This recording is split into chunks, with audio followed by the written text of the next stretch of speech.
मित्रों नमस्कार। कुंभ राशि वाले सभी जातकों को 2021 वर्ष की हार्दिक हार्दिक शुभकामनाएं। ये वर्ष आपके लिए मंगलमय हो। इस वीडियो में हम आपकी जन्म राशि जो चंद्र राशि होती है उसके अनुसार और आपके नाम के अनुसार, साथ ही आपकी लग्न के अनुसार इसका वर्ष फल आपको बता रहे हैं। अप्रैल चैत्र प्रतिपदा के अनुसार यह वर्ष आपके लिए कैसा रहेगा। इस वर्ष में बहुत सारी चीज़ों को हमने इसमें समाहित भी किया है और आने वाले वीडियो में भी आपकी राशि के लिए और क्या क्या लाभ लेने के लिए क्या क्या काम करने चाहिए। लाल किताब आपकी राशि पर क्या कहती है, भृगु संहिता आपकी राशि पर क्या कहती है और अन्य ज्योतिषीय जो ग्रंथ हैं वह आपकी राशि पर क्या कहते हैं, इसकी भी हम चर्चा आपसे करेंगे। इसलिए हमारे इस चैनल को आप सब्सक्राइब अवश्य करें ताकि आपके पास हमारी जानकारी सबसे पहले पहुंच सके और आपको इसका लाभ भी प्राप्त हो सके। चैनल सब्सक्राइब करने के बाद हम आगे बढ़ते हैं वर्ष फल की ओर। और वर्ष फल में सबसे पहले आपकी कुंडली का विश्लेषण करते हैं कि इस वर्ष आपके ग्रह, नक्षत्र, तारे क्या कहते हैं और उनकी स्थिति अभी क्या है। तो सबसे पहले आपकी जो मूल राशि है कुंभ, उस राशि में ही गुरु का भ्रमण हो रहा है। बुद्धिमत्तापूर्ण रहना, आकस्मिक रूप से लाभ कमाना, यह इस गुरु का विशेष लक्षण होता है। और केंद्र का जो गुरु होता है कई प्रकार के दोषों को भी मिटाता है। द्वितीय स्थान पर बुध हैं, वाणी आपकी मधुर रहेगी, लोगों से संबंध आपके अच्छे होंगे। तीसरे स्थान पर सूर्य चंद्र शुक्र जो आपके पराक्रम को बढ़ाएंगे और आपको लाभ दिलाएंगे। चतुर्थ स्थान पर राहु कहीं ना कहीं थोड़ा सा विवाद परिजनों से करा सकता है। पंचम भाव का मंगल वैवाहिक जीवन में थोड़ी सी दिक्कत देता है, उसका ध्यान रखें। दसम भाव में केतु जो आपको अच्छी तरक्की देगा व्यापार व्यवसाय में। द्वादश भाव के शनि संकेत है थोड़ा सा सावधान रहकर चलें क्योंकि अभी आप 7.5 के प्रथम चरण से गुजर रहे हैं। इसमें आपको थोड़ा सा ध्यान रखना है। प्रथम चरण हो, बंदरों को शनिवार को गुड़ खिलाना चाहिए, उससे बहुत लाभ मिलता है। मैंने कई लोगों पर आजमाया है, लोगों को देखा भी है लाभ लेते हुए। तो शनिवार को बंदरों को गुड़ अवश्य खिलाएं। तो मित्रों यह था आपका विश्लेषण, इस वर्ष ग्रह योग कैसे रहेंगे। अब देखते हैं आपके स्वास्थ्य के देवता, क्योंकि पहला सुख निरोगी काया।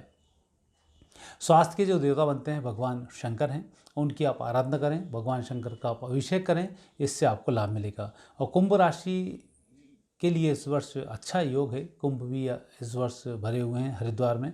आपको कुंभ में जाकर दर्शन करना चाहिए, वहाँ की यात्रा भी करनी चाहिए और गंगा जी की परिक्रमा भी करनी चाहिए। परिक्रमा अर्थात छोटी सी भी कर सकते हैं, ऐसा नहीं कि पूरी गंगा की परिक्रमा तो नहीं होती नदी की, लेकिन उस नदी के पास जाएं, वहाँ एक छोटी सी परिक्रमा करें, आपको इससे लाभ मिलेगा। और गंगा जल लाकर गंगा जली की परिक्रमा भी कर सकते हैं। तो इससे आपको स्वास्थ्य में सुधार होगा, तनाव नहीं होगा, यह वर्ष आपका मंगलमय होगा। दूसरा है आपके पुनर्जन्म के देवता, कि पूर्व जन्म के जो देवता होते हैं वही देवता के माध्यम से हमें इस जन्म में लाभ मिलता है। और इस जन्म में कहीं कोई परेशानी हो तो हमें उन्हीं की आराधना करना चाहिए। तो आपके पूर्व जन्म के जो देवता हैं भगवान श्री गणेश हैं। महिलाओं के लिए सरस्वती जी की आप आराधना कर सकती हैं, पुरुष गणेश जी की आराधना कर सकते हैं। दोनों के लिए यह शुभ रहेंगे और आपकी आने वाली दिक्कतों में इनके माध्यम से आप पार भी पाएंगे, विजयश्री को भी प्राप्त करेंगे और दिन को भी बहुत अच्छे से गुजार पाएंगे। तीसरा है आपके भाग्य के देवता, क्योंकि यह बहुत ज़रूरी है, भाग्य की जागृति। जब तक भाग्य जागृत नहीं होता है तब तक व्यक्ति का परिश्रम व्यर्थ जाता रहता है। कम मेहनत में अधिक सफलता मिल जाना, ये भाग्य के देवताओं के उत्तम होने का लक्षण है। यदि आपको दिक्कत आती है, मेहनत आप करते हैं, उतना लाभ नहीं मिलता है, तब आपको दुर्गा देवी की आराधना करनी चाहिए। देवी की आराधना से आपके कार्य फलित होंगे। महिलाएं लक्ष्मी जी की आराधना भी कर सकती हैं, उससे आपकी आर्थिक स्थिति मजबूत होगी, आपके काम सफल होंगे। पुरुष माता दुर्गा रानी की आराधना करें, उससे पराक्रम बढ़ेगा और बाहर के क्षेत्रों में सफलता की प्राप्ति होगी। कामकाजी महिलाएं दुर्गा जी की आराधना कर सकती हैं। आगे चलते हैं रत्न धारण की ओर, क्योंकि रत्न भी अपना एक प्रभाव दर्शाते हैं। वैसे इस वर्ष जो आपके मूल रत्न है वह तो है नीलम, पन्ना और हीरा, लेकिन इस वर्ष आपके लिए मूंगा रत्न सहायक सिद्ध होगा, वह भी तिकोना मूंगा। 5-7 रत्ती का आप मूंगा पहने तांबे में, ये आपके लिए फलित होगा।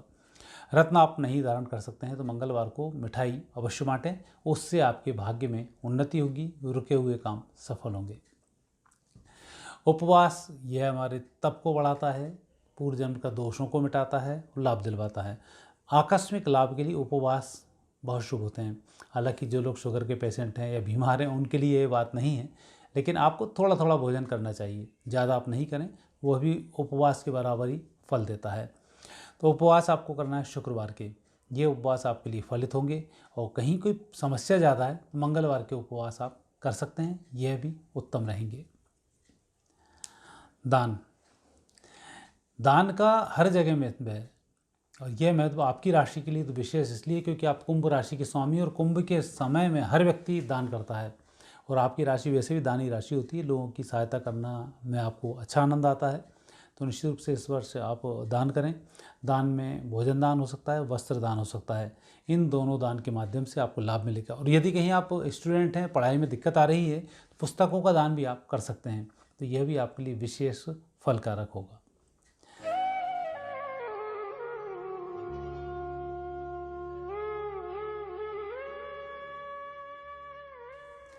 विद्यार्थियों के जो घर के स्वामी हैं शुक्र हैं, पराक्रम भाव में सूर्य के साथ में हैं।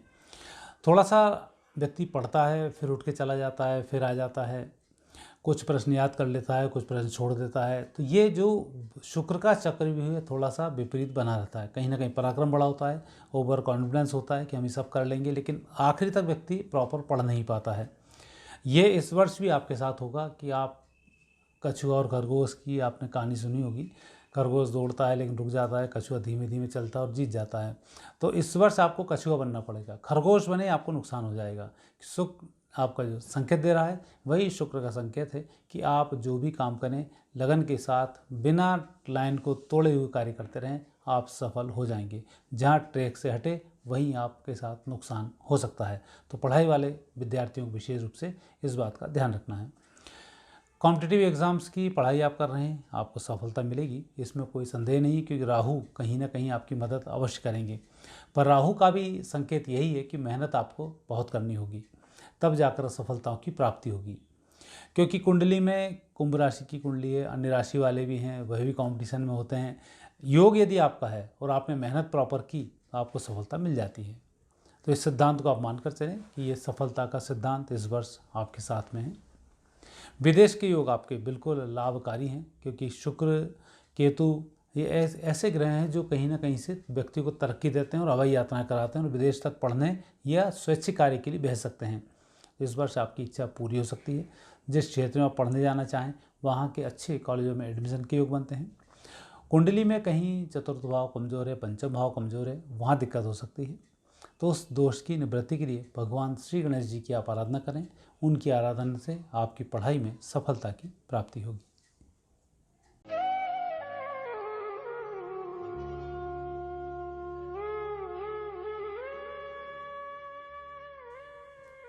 गृहिणियों के लिए यह वर्ष बहुत अच्छा है। गुरु की विशेष कृपा है आपकी राशि पर, और ये राशि पर जो कृपा है वर्ष भर बनी रहेगी, जो आपको तरक्की देगी। कई बार संकेत ऐसे मिलते हैं कि हमें बहुत सारी परेशानियों का सामना करना पड़ता है। कुंभ राशि की महिलाएं तो वैसे सबसे अधिक सहनशील होती हैं, लोगों को मोटिवेट भी करती हैं, खुद सब कुछ सहने के बावजूद भी घर की बात बाहर नहीं करती हैं। तो बहुत कम ऐसा होता है कि कुंभ राशि की महिलाएं, मंगल यदि दोष है तो घर की बातें बाहर करती हों, अन्यथा नहीं करती हैं।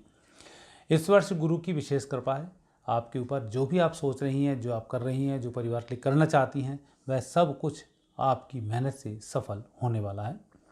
उसके लिए आपको गुरुवार का व्रत करना चाहिए। व्रत नहीं कर सके तो गुरुवार को लड्डुओं का दान करना चाहिए। ऐसे दान करने से आपकी तरक्की होगी, आपके परिवार की तरक्की होगी। गृहिणियों को विशेषकर इस वर्ष थोड़ा सा मस्कुलर पेन की तरफ ध्यान देना चाहिए, अर्थात कहीं दर्द हो रहा है, कहीं मूव करता रहा है, कहीं पीठ में दर्द आ रहा है, कहीं गर्दन पे आया है, तो दर्द इस तरह से इस वर्ष मूव करेगा। और मोटापे से थोड़ा सा इस वर्ष बचना चाहिए, अर्थात थायराइड वगैरह के कोई रोगी हैं, आपको थोड़ा सा बच कर कार्य करना चाहिए। बाकी के योग आपके अच्छे हैं, और चूँकि योग ध्यान प्राणायाम यदि आप करेंगे, मॉर्निंग वॉक करेंगे, आपको और जल्दी सफलताओं की प्राप्ति होगी।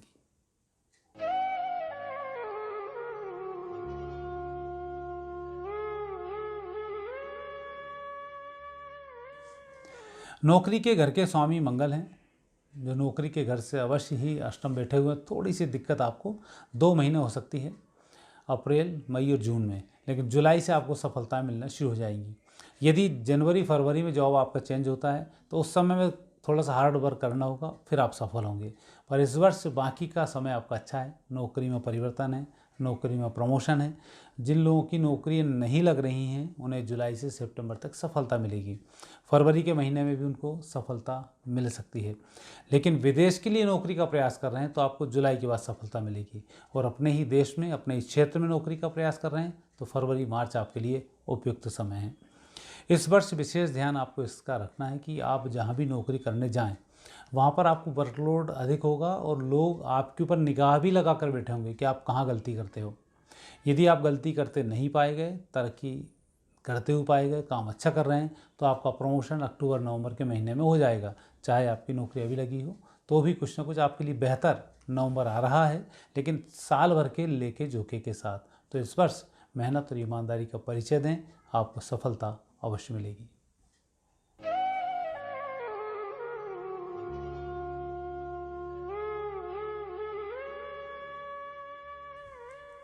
व्यवसाय के स्वामी मंगल हैं।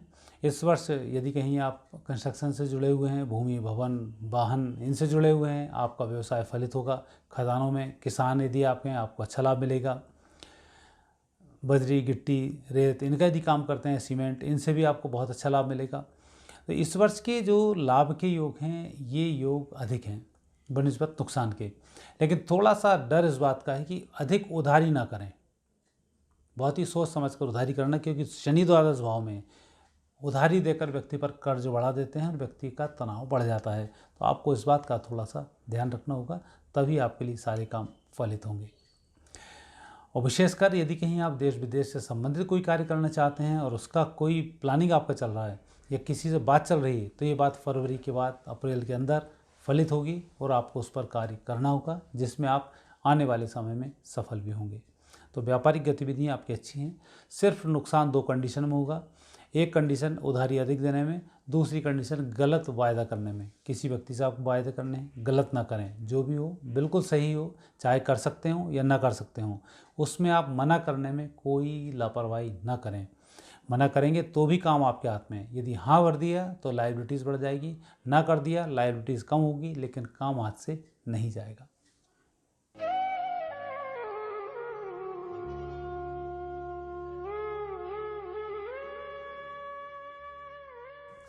आपके स्वास्थ्य के स्वामी भगवान शंकर हैं। दूसरा चतुर्थ चौथी जो राशि है छठे स्थान पर है, तो यह भी संकेत है कि आपको इस बार कफ कोल्ड की थोड़ी सी स्वास्थ्य का ध्यान रखना होगा। गुरु के कारण थोड़ा सा ध्यान वैसे मस्कुलर पेन का भी रखना होता है। इस समय में बात बढ़ जाता है, तो बात रोगों का भी थोड़ा सा ध्यान रखें। मंगल चूँकि कमज़ोर हैं, चंद्र की स्थिति इस वर्ष सूर्य के साथ में है, तो यह भी कफ कोल्ड को बढ़ाती है। दूसरा आपके जो शनि हैं ये द्वादश भाव पे हैं, तो खर्च पर कहीं ना कहीं जो खर्च है वह स्वास्थ्य के ऊपर दर्शाते हैं। यदि आप इंश्योरेंस लेना चाहें बहुत अच्छा समय है। दूसरा स्वास्थ्य का ध्यान रखना चाहें बहुत अच्छा समय है। यदि स्वास्थ्य चेकअप कराना चाहें तो फरवरी मार्च में आप चेकअप कराएं। आपके अंदर जो जो कमजोरी हैं वो कमजोरियाँ आसानी से समझ में आएंगी।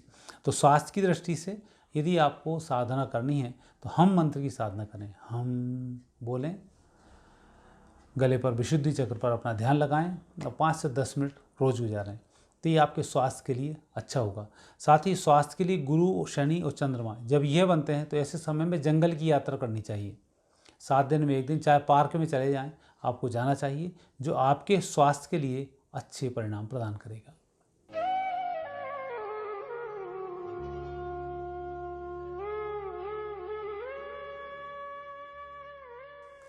पारिवारिक जीवन और विवाह और वैवाहिक जीवन की स्थिति यदि देखते हैं, सूर्य इसके स्वामी हैं, उच्च राशि के हैं, तो ये वर्ष आपके लिए कहीं ना कहीं सूर्य शुक्र चंद्र के कारण शुभ वर्ष साबित होगा, जो पारिवारिक जीवन को बढ़ाएगा। विवाह के योग भी इस वर्ष आपके बनते हैं। 2022 में मई तक ये योग है, मई 2021 से मई 2022 तक। इसमें आपका वैवाहिक जीवन भी सुखी रहेगा, आपका विवाह भी होगा। और पारिवारिक जीवन में कहीं कोई तनाव चल रहा होगा तो ये तनाव मई के बाद से कम होना शुरू होगा।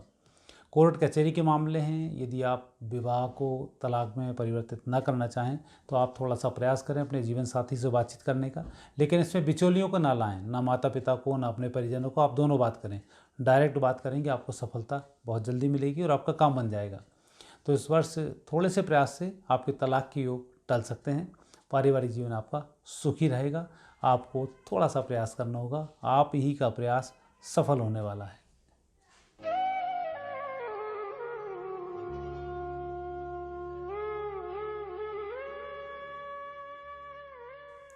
स्थायी संपत्ति के स्वामी बुध तीसरे स्थान पर, यह संकेत है स्थायी संपत्ति, भूमि, भवन, वाहन की प्राप्ति का।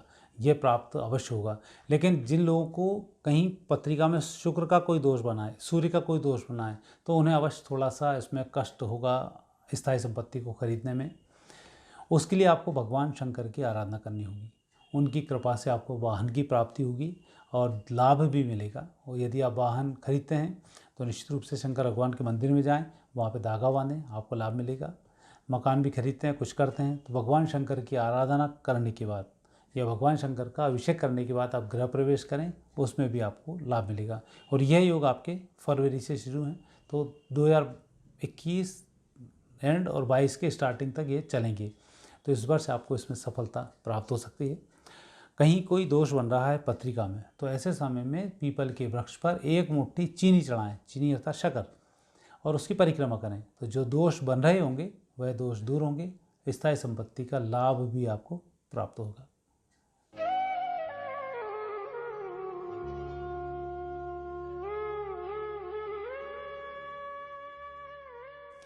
कोर्ट कचहरी के मामले में अवश्य ये वर्ष थोड़ा सा ठीक नहीं है। शनि द्वादश भाव में है, शत्रु स्थान को देखते हैं। हालांकि शत्रु अंतर योग बनाते हैं, इस वर्ष कोई आपका बड़ा शत्रु खड़ा नहीं हो पाएगा। लेकिन पुराने कोई कोर्ट कचहरी के मामले चल रहे होंगे तो वहाँ शनि ठीक नहीं है। कई बार हम किसी व्यक्ति की गारंटी ले लेते हैं, किसी को पैसे दे देते हैं, तो उसमें हम फंस जाते हैं। तो शनि ऐसा ही कराता है। ब्लैंक चेक आपने दिया, किसी और के हाथ पड़ गया, उसने एक अमाउंट भरा और आपको डाल के केस लगा दिया। इस तरीके के झूठे प्रकरण अधिक इस समय में देखे जाते हैं। तो आपको इस बात का थोड़ा सा ध्यान रखना होगा कि ऐसे कोई प्रकरण आपके ऊपर न लदें, ताकि आपको भी नुकसान ना हो और आप काम भी अच्छा कर सकें। तो शनि के दोष को दूर करने के लिए भगवान शंकर की आप आराधना करें। कृष्ण भगवान की आराधना कर सकते हैं, गीता का पाठ कर सकते हैं, जिससे कोर्ट कचहरी में आपको विजयश्री की प्राप्ति हो और नए विवाद आपके साथ खड़े ना हो।